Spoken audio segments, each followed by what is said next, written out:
तुमचं पुन्हा एकदा स्वागत। आपण चर्चा करत होतो महत्त्वाचं काय, राम मंदिर की 2 वेळेस मिळणारं अन्न। आणि ही चर्चा करण्याचं सगळ्यात महत्त्वाचं कारण म्हणजे मोहन भागवतांना MIT स्कूलमध्ये प्रश्न विचारला गेला। छात्र संसदेमध्ये एका विद्यार्थ्यानं तरुणांना विचारला की राम मंदिर बांधल्यामुळे गोरगरिबाच्या ताटामध्ये भाकरी पडणार आहे का, 2 वेळच्या जेवणाचा प्रश्न सुटणार आहे का। आणि मग हाच प्रश्न घेऊन आपण आज मुद्दाम चर्चा करतो आहोत। प्रणव मुखर्जींची जी काही भूमिका आहे, त्यांचं निरीक्षण आहे, तेही त्याच्यामध्ये सोबत आहे। आणि ब्रेकवर जाण्यापूर्वी ही सगळी चर्चा करत असताना वेगवेगळ्या पक्षांची जी मांडणी आहे ती मांडणी पुढे येत होती। आत्ता मला जायचं आहे अर्शद आझमींकडे, ते समाजवादी पक्षाचे प्रवक्ते आहेत।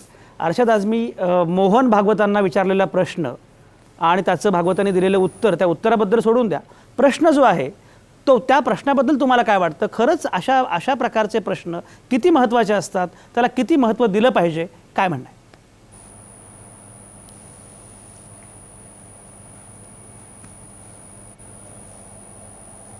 अर्शद आझमी। हाँ संजय जी, देश का आपका प्रश्न सुना मैंने। ये देश का सबसे बड़ा दुर्भाग्य है कि 67 वर्ष के बाद भी जब जब इस देश की सरकारों ने गरीब जनता को रोटी नहीं दे पाने का काम किया, तब तक धार्मिक उसके ऊपर धर्म के नाम पर लोगों को बांटकर अपनी राजनीतिक रोटी को सेकने का काम किया। ये बहुत बड़ा सवाल था मोहन भागवत जी से कि राम मंदिर के बाद क्या रोटी मिलेगी। मैं ये सवाल करता हूं कि क्या 67 सालों में इस देश ने मर्यादा पुरुषोत्तम राम जी के आदर के नाम पे जो सपना देखा था, जो राम राज्य का सपना देखा था, भारतीय जनता पार्टी ने उसी की कसम खाकर लोगों से वोट लिया था। क्या उस सपने के एक छोटे से हिस्से को भी भारतीय जनता पार्टी चुकाई?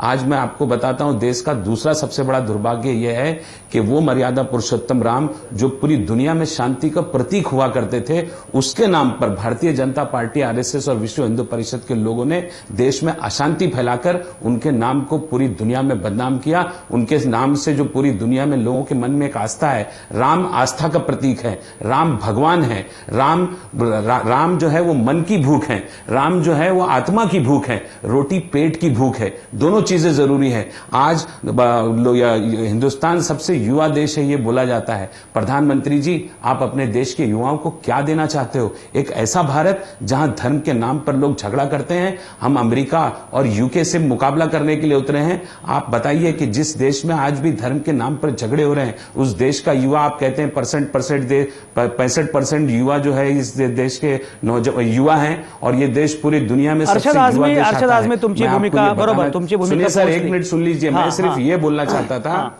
मैं सिर्फ ये बोलना चाहता था कि भारतीय जनता पार्टी जो है वो 2 तरह की बात कर रही है। एक तरफ प्रधानमंत्री ये बोलते हैं कि बांटने की राजनीति नहीं होनी चाहिए, और दूसरी तरफ उनके मंत्री और RSS के लोग जो है वो राम मंदिर का मुद्दा उठाकर लोगों में फिर दोबारा विभाजन करने का काम कर रहे हैं। तुमची भूमिका पोहोचली अर्शद आझमी। मला माहित नाही समाजवादी पक्षाला हे सांगण्याचा अधिकार किती आहे, धर्माचं राजकारण करू नका, मला माहित नाही, पण तुमचे मुद्दे महत्त्वाचे आहेत। योगेश पवार, काय म्हणणं आहे? नाही, मला असं म्हणायचं आहे की यांचा एक मुद्दा हा बरोबर आहे की देश एकीकडे म्हणतात की सगळ्यात युवा आहे आपल्याकडे, सगळ्यात जास्त प्रमाणात युवा आहेत आपल्याकडे, मग त्यांना एक दुसऱ्याच्या विरुद्ध त्यांच्या मनात विष कालवणं आणि पुढे दंगे करवत राहणं हे करणं गरजेचं आहे का, हा मुद्दा त्यांनी चांगला मांडला। पण समाजवादी पार्टीने या प्रश्नाचं पण उत्तर दिलं पाहिजे की अलीकडेच त्यांचे नेताजी मुलायम सिंग यादव यांनी कसा U-टर्न घेतलाय पूर्णपणे आणि सांगितलं की ज्या पद्धतीने आम्ही जी रथयात्रा झाली आणि त्याच्या विरुद्ध आम्ही जे कारवाई केली ती चुकीची होती, अशा पद्धतीचं U-टर्न घेतलंय, ते कसं UPच्या इलेक्शनवरती नजर ठेवून ही U-टर्न केलंय का, याच्याबद्दल सुद्धा समाजवादी पार्टीने सांगितलं पाहिजे। कारण सायकल अशी उलटी पण फिरते का यांची, याचं उत्तर समाजवादी पार्टीने दिलं पाहिजे। मला हेच म्हणायचं की परत जसं मी काँग्रेस आणि भाजपबद्दल म्हणालो, तेच समाजवादी पार्टी सुद्धा करते की त्यांना सुद्धा जसं इलेक्शन दिसलं तर त्या आपल्या सोयीप्रमाणे ते आपली भूमिका आरामात बदलतात। अर्शद आझमी, याचं उत्तर द्यावं लागणार आहे। केवळ भाजपबद्दल बोलून चालणार नाही। तुम्ही काय करता? मुलायम सिंह जी ने जो बयान दिया, जो U-टर्न लेने की आप बात कर रहे हैं, मैं आपको बताना चाहता हूं, मुलायम सिंह उस वक्त मुख्यमंत्री थे और मुलायम सिंह ने वो दुख व्यक्त किया कि ऐसे हालात इस देश में क्यों बने कि अपने ही लोगों पर गोली चलानी पड़ी, उसका मुझे दुख है। लेकिन एक मुख्यमंत्री का कर्तव्य उस वक्त था कि जो दंगे, जो माहौल, जो उस वक्त पूरा एक सेंटीमेंट ऊपर उठ के आया था, उसको दबाने के लिए वो काम करना जरूरी था। लेकिन अपने लोगों पर ही गोली चलाकर मुझे दुख हुआ। ये किसी को भी हो सकता है, आपके उसमें भी हो सकता है, आपका कोई करीबी आदमी है, अगर वो कुछ गलत कर रहा है तो आपको उसका हाथ उठाना जरूरी है। लेकिन आपको इस बात का दुख होगा कि अगर उसने गलत नहीं किया होता तो ये हाथ उठाने की नौबत नहीं आती। ये यूटर्न नहीं है। समाजवादी पार्टी ने समाजवादी विचारधारा पर हमेशा राजनीति की नहीं, इमोशन का बात नहीं ना, लॉ एंड ऑर्डर की बात थी। लोग उस वक्त जो है वो कार सेवकों को भड़का रहे थे, उस वक्त जो है पूरे देश में दंगा करा जा रहे थे, उसको रोकने के लिए आपको पछतावा हो रहा है? नहीं, पछतावा किस बात का? मैं मेरे ही लोगों पर मेरे लोग अगर आपस में लड़ गए, मेरे लोगों के मन में अगर किसी ने उनको भड़का दिया, बरोबर. तो अर्षद, मुझे आज मी control करने के तुमची लिए भावना हाथ तो उठाना पड़ेगा. पोहोचली. बरोबर अर्षद, आज मी तुमची भावना पोहोचली. शिरीष बोराळकर, मला सांगा, मध्यंतरी राज्य सरकारनंच असा एक प्रस्ताव आता पुढे आलेला आहे की स्मारकांची मंदिरं होता कामा नाहीत आणि स्मारकांचं राजकारण होता कामा नये. त्यामुळे एकाच व्यक्तीची, एकाच महापुरुषाची 2-2, 3-3 स्मारकं नकोत वगैरे अशा प्रकारे काही एक प्रस्ताव पुढे आला होता. तेव्हाच हा मुद्दा आला की स्मारकांच्याबद्दल आपण एवढं बोलतो आहोत आणि स्मारकांचा उल्लेख करण्याचं कारण असं की मोहन भागवतांनी त्या प्रश्नाला उत्तर देताना प्रामुख्याने हीच मांडणी केली की महापुरुष असतील किंवा दैवतं असतील हे आपल्याला प्रेरणा देत असतात, त्याच्यामुळे त्यांची स्मारकं, मंदिरं आवश्यक असतात.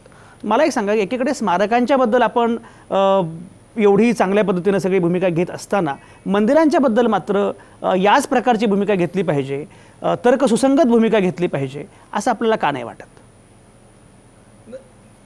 नाही, आता राम मंदिराचा हा मुद्दा काय आता नाही आहे, खूप जुना, म्हणजे शेकडो वर्ष जुना हा मुद्दा आहे. बाबरींनी ते राम मंदिर पाडल्यामुळे तो मुद्दा वादाचा झाला. मला याच्यात एक सांगायचं आहे की भगवान राम यांच्या कर्मभूमीमध्ये एक भव्य मंदिर बांधणं, जे भारतीय संस्कृतीचं प्रतीक आहे, एक आदर्श पुरुष म्हणून सगळेजण आता प्रवक्ते बोलतायत, तर त्यांचं मांडलं तर सगळ्यांनी मिळून त्याला का होकार देऊ नये? का त्यांचा विरोध आहे? आता आमच्या समाजवादी पार्टीचे प्रवक्ते बोलले की राम कसे कसे आहेत, त्यांचं काय विचार आहेत, त्यांचं केवढं जग मान्यता आहे.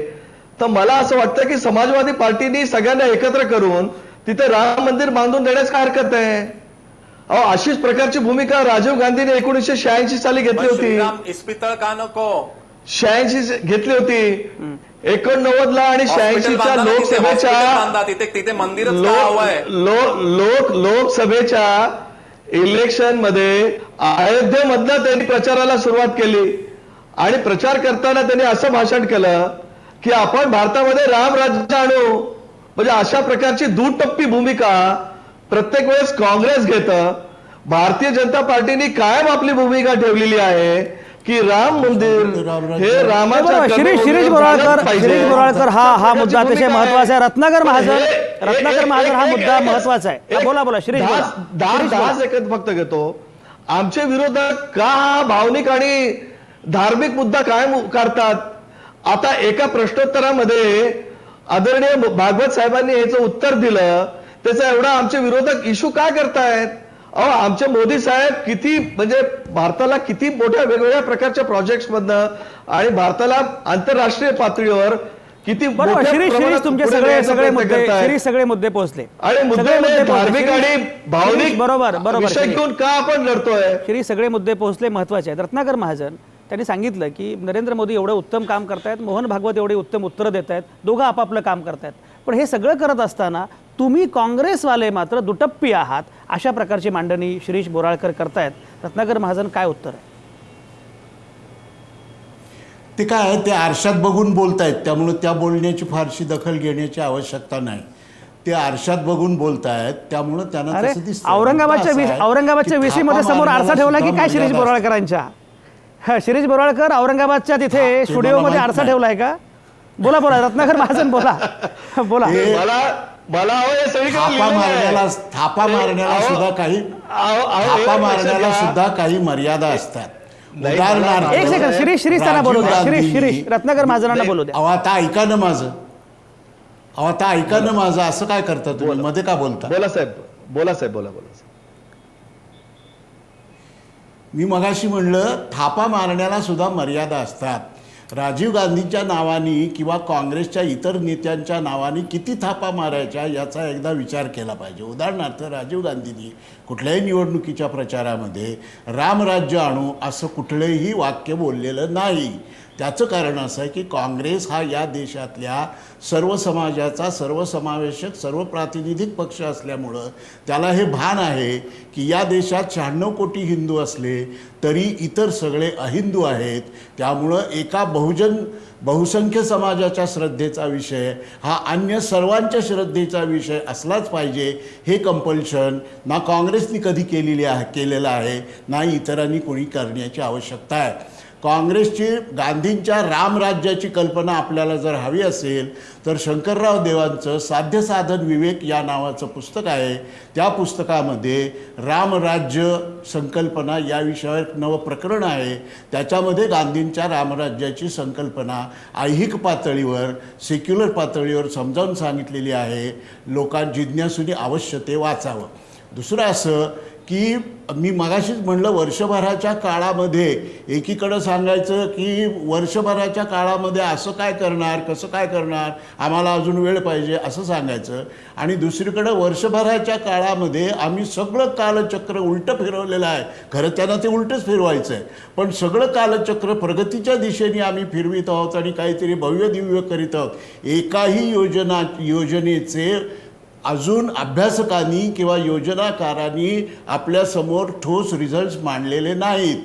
अगदी मेक इन इंडिया जरी म्हटलं तरी मेक इन इंडिया खाली ठोसपणे मुंबईत किती प्रकल्प आले, रत्नाकर महाजन ही सगळी चर्चा आपण करत राहू. रत्नाकर महाजन ही सगळी चर्चा करत राहू. सगळे मुद्दे हिशेब नाही. हो रत्नाकर महाजन ही सगळी चर्चा आपण करत राहू. सगळे मुद्दे अतिशय महत्त्वाचे आहेत. ॲडव्होकेट दीपक गायकवाडांना सुद्धा काहीतरी बोलायचं आहे. आता या क्षणी मात्र मी घेतोय एक छोटासा ब्रेक.